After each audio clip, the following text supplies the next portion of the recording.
haweenkuna ilaahay waa u nicmeeyey oo nabiga ayaa yidhi calayhi salaatu wasalaam ida almar'atu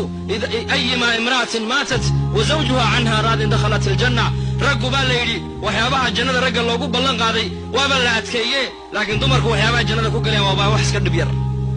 naagta gabadha dhimata buu nebigu yidhi haweeneyda dhimata iyadu ninkaygu raadi ka yahay jannaday gashay buu rasuulku yidhi rasuulku xadiis waxau ku yidhi dadka salaada tukada albaabbay jannada ku leeyihiin layidhaa baabu salaa dadka soonka laazima albaabbay ku leeyihiin baabu rayaan layidhaa dadka sadaqada bixiya albaabbay ku leeyihiin baabu sadaqa layidhaa dadka jihaadka u dadaala albaabbay ku leeyihiin baabuljihaad layidhaa abubakar baa yidhi biabi anta wa ummi yaa rasuul allah hooyaday aabbayba waan kugu fidayn oon kugu furanaye 8 albaabay jannadu leedahay nin ka galayo looga yeedhaya ma jiraa buu yidhi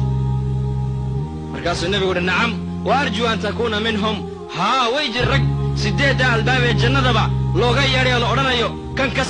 ka soo gal way jiraan raggaa inaad ka mid tahay baan rajay buu rasuulku yidhi abubakarow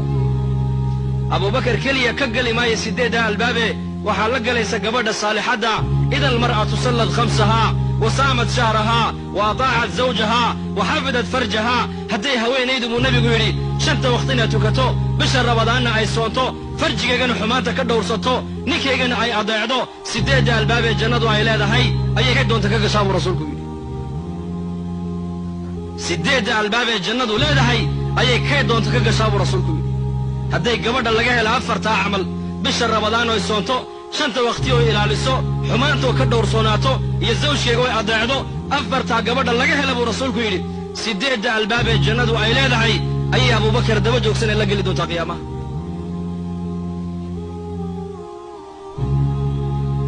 waa la weydiiyey nebiga gabadhu way weydiiyeen saxaabiyaadku haweenka muuminaadka ayaa xuralcaynta midkee fadli badan baa lagu yidhi caaishaa weydiisay wuxuu nebigu yidhi gabadha muuminadda ayaa xuralcaynta ka fadli badan buu yidhi waxay tidhi maxaan kaga fadli badannay waaba xuralcayn oo ilaahay baa sameeyo nuur baa laga sameeye wuxuu nebigu yidhi bisalaatihinna wa siyaamihinna wa taacatu aswaajihinna waxay kaga fadli bateen xuralcayntu haweenka muuminaadku xuralcaynta waxay kaga fadli bateen soonka ay soomayaan salaadda ay tukanayaan ee raggooga ay adeecayaan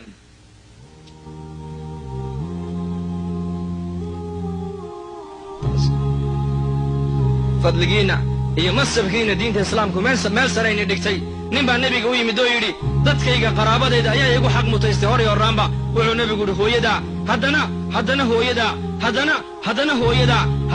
haddana aabbahaa buu rasuulku yidhi dhegayso gabadhayda muslimadday diinta islaamku hoos kuumay dhigin xaqaagiina may qarine bal diinta islaamku xaqaagii kor bay u qaaday kor sayidina cabdullaahi bin cumar buu nin u yimiday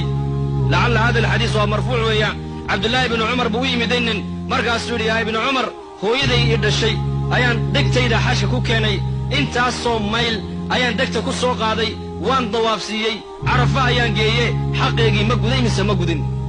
wuxuu ku yidhi xaqaygii kugu lahaydood gudday iska daaye maalinkii ay yaraantaada ku xambaarsanayd ee marada qaydka kugu xambaarsanayd ee qaydku ka dabacay ee u malaysay inaad ka siibatay maalinkaa keliya naxdintii ay naxdayba abaalkaygii maad soo celin buu ka yidhi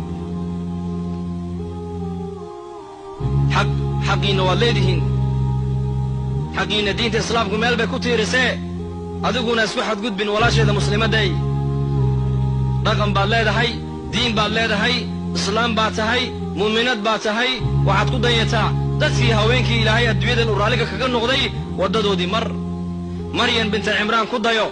aasiya bintu masaaxim ku dayo faaduma binta muxamed ku dayo khadiija bintu khuwaylad ku dayo dadkaasaa adduunkan iyo aakhira ku liibaanay sida waxa uu nebigu yidhi sal alla alay wasalam haweenka ilaahay 4 buu ka doortay buu nebigu yidhi 4taasina waa maxay waa maryan waa nebi ciise hooyadii waa aasiya weeyaan waa aasiya guriga fircoon bay iyay degganayd halka baydka guriga ninkaa rabbinimada sheegtay guriga dhexdiisa ilaahay ku caabuday aasiya